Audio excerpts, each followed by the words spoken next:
Berakhirnya rumah tangga Aziza Salsa dan Pratama Arhan kembali menjadi bahan sorotan publik setelah munculnya unggahan Instagram story dari Nurul Anastasia, ibunda Aziza.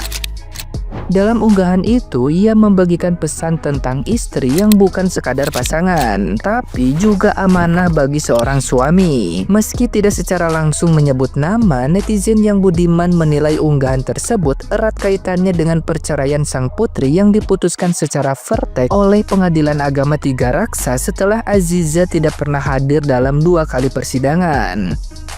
Perceraian Aziza Salsa dan Pratama Arhan disebut dilatar belakangi masalah komunikasi, perbedaan visi misi hingga rasa tidak percaya yang berujung pada pisah ranjang sejak September 2024.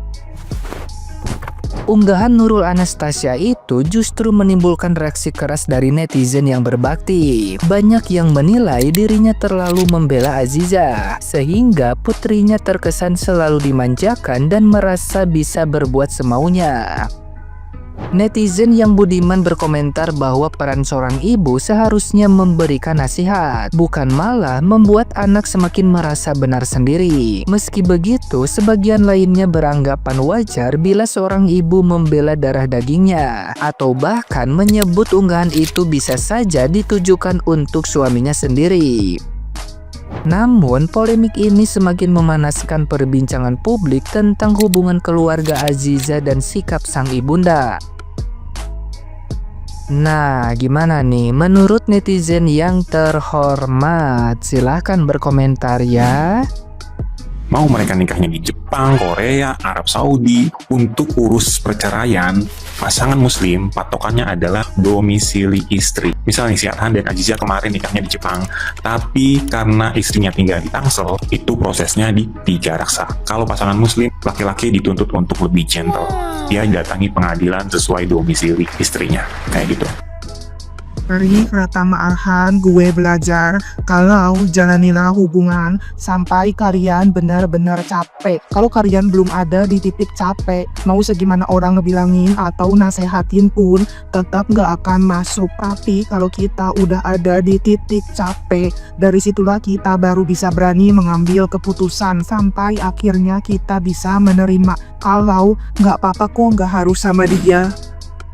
Guys, lagi viral banget soal Pratama Arhan sama Aziza Salsa yang bercerai. Jadi ceritanya Arhan yang mengajukan gugatan cerai terhadap istrinya tersebut. Padahal mereka itu baru nikah di tahun 2023. Keduanya sama-sama tidak hadir di sidang pertamanya tersebut. Kuasa hukum Arhan sendiri juga nggak banyak berkomentar soal gugatan tersebut. Nah, awalnya gugatan ini tuh nggak sengaja diketahui oleh media yang lagi ngeliput perceraian Andre Taulany. Saat itu nama keduanya itu disebut oleh pengadilan. Nah, sebelumnya Arhan sendiri tuh udah menghapus foto pernikahan mereka di Instagram. Sementara Aziza sendiri mendapatkan kabar yang tidak baik karena dia tuh ketahuan main padel bareng sama mantannya. Terus netipop itu pada komen, keputusan yang luar biasa banget Arhan, gue dukung banget. Ada lagi nih, meskipun terlambat, selamat atas perceraianku.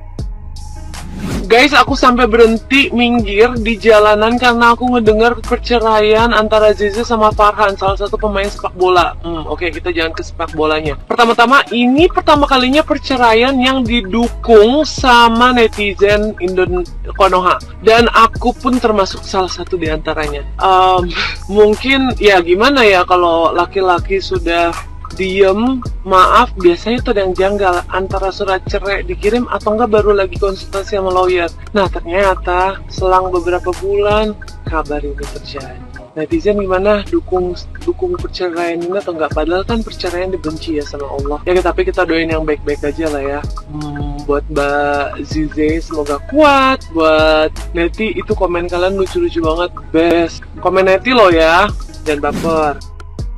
Kita belajar jadi manusia dari Pratama Arhan. Setelah cerita panjang pernikahan antara Pratama Arhan dan juga Aziza, akhirnya mereka berdua bercerai. Dan baru kali ini ada perceraian yang didukung sama netizen. Sampai ada tren yang namanya pesona Duda Arhan. Entah kenapa perceraian ini didukung oleh netizen. Mungkin karena dalam perjalanan pernikahan Arhan dan juga Aziza banyak cerita tentang perselingkuhan. yang terjadi, di mana perselingkuhan itu diduga dilakukan oleh Aziza. Dan berita gosip ini terdengar mulai dari tahun 2024, dan selama waktu itu sampai dengan sekarang si Arhan bertahan, akhirnya rubuh juga. Jika dalam waktu 14 hari Aziza tidak melakukan upaya hukum verzet, maka putusan perceraiannya akan berkekuatan hukum tetap atau ingkrah. Putusan perceraian Arhan dan Aziza dalam bentuk verstek. Jadi, apa sih verstek? Verstek adalah keputusan yang diberikan ketika tergugat tidak hadir atau tidak mengirimkan perwakilannya ke persidangan meskipun telah dipanggil secara sah dan patut. Biasanya, tergugat akan sengaja tidak hadir pada waktu persidangan agar prosesnya lebih cepat. Tapi jangan salah dulu ya, putusan verstek tidak hanya dinilai dari ketidakhadiran tergugat. Dalam pasal 125 HIR, ada 5 syarat putusan verstek. Yang pertama, ketika tergugat tidak hadir pada waktu persidangan ditetapkan. Yang kedua, tergugat tidak mengirimkan perwakilan yang sah. Yang ketiga, para pihak telah dipanggil secara patut. Yang keempat, petitum tidak berlawanan dengan hak. Dan yang kelima, petitumnya beralasan. Tapi jangan salah lagi ya, meskipun tergugat tidak hadir, bukan berarti hakim pasti akan selalu mengabulkan gugatan penggugat loh. Nah, putusan verstek itu ada 4 ya guys bentuknya. Yang pertama, mengabulkan seluruh gugatan penggugat. Yang kedua, mengabulkan sebagian gugatan penggugat. Yang ketiga, menyatakan gugatan penggugat tidak dapat diterima. Yang keempat, menolak gugatan penggugat. Jadi, setelah hakim mengeluarkan putusan verstek, tergugat tetap bisa melakukan upaya hukum, yaitu namanya verzet. Jangka waktu untuk melakukan upaya hukum verzet adalah 14 hari sejak dikeluarkannya putusan verstek tersebut. Jadi, jika dalam waktu 14 hari tergugat tidak melakukan upaya hukum verzet, maka putusan verstek tersebut akan berkekuatan hukum tetap atau ingkrah. Nah, menurut kamu, apakah Aziza akan melakukan upaya hukum verzet? Rumah tangga hancur, Aziza Salsa joget di ultah sahabat. Ya udah sih, biarin aja. Mau Aziza sejoget, mau salto, mau kayang, mau pargoy, udah biarin. Mungkin Aziza lagi ngerayain kebebasan, dia lagi seneng mungkin cerai dari Arhan, atau ikut ngerayain ultah temennya sambil ngerayain perceraiannya gitu. Iya sih, tapi kayak seneng banget gitu ya. Apa emang dia nggak cinta, nggak sayang sama Arhan? Tapi sekarang Arhan lagi digeruduk sama emak-emak gatal nih. Banyak di DM, lagi rame juga. Kutunggu dudamu Arhan akhirnya, katanya. Udah deh, mudah-mudahan kalian berdua bisa dapat jodoh yang lebih baik lagi. Semangat ya buat kalian berdua. Aziza, aduh goyanganmu itu kak. Ubuy. Sebenarnya siapa sih yang salah tentang perceraian ini? Jujur ya, waktu aku dengar kabar tentang Arhan Zize cerai itu antara kaget tapi nggak kaget. Menurut aku kasus ini korbannya ada 3. Yang pertama, orang tua Zize yang berusaha untuk kasih yang terbaik. Mungkin mereka berharap misalkan si Zize nikah ini, mungkin si Zize bisa jadi lebih baik perilakunya dan lain-lain mungkin. Dan yang kedua adalah si Zize sendiri. Sekarang kalian bayangin aja ya, analoginya gini nih, kalian suka cowok yang rambutnya gondrong, tiba-tiba kamu dipaksakan nikah sama orang yang rambutnya botak. Tanpa membela Zize, aku kira menjadi Zize itu juga berat banget karena dia nggak bisa milih pasangan dan dia dipaksakan sama orang yang bukan tipenya. I know it's hard. Yang ketiga adalah korban yang paling berat di sini adalah Arhan. Kalian bayangin aja ya, kamu udah mutusin mantan kamu buat nikahin seseorang nih. Taunya seseorang ini nggak pernah bisa punya rasa sama kamu. Seorang ini nggak bisa menghargai kamu, nggak bisa menghormati kamu, nggak pernah bisa cinta sama kamu. Terlebih lagi seseorang ini dari dunia yang sangat berbeda dari kamu. Jujur menurut aku dari 3 pihak ini, yang paling berat sih dari Arhan. Sakit banget woy. Tapi sebenarnya Ziza juga kasihan.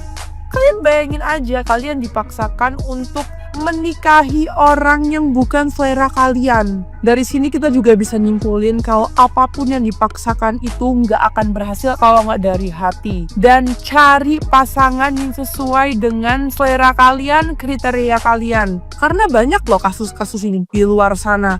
Kayak misalkan nih, cowok sukanya itu sama cewek semlehoy, tapi malah pacaran atau punya hubungannya itu sama ukti.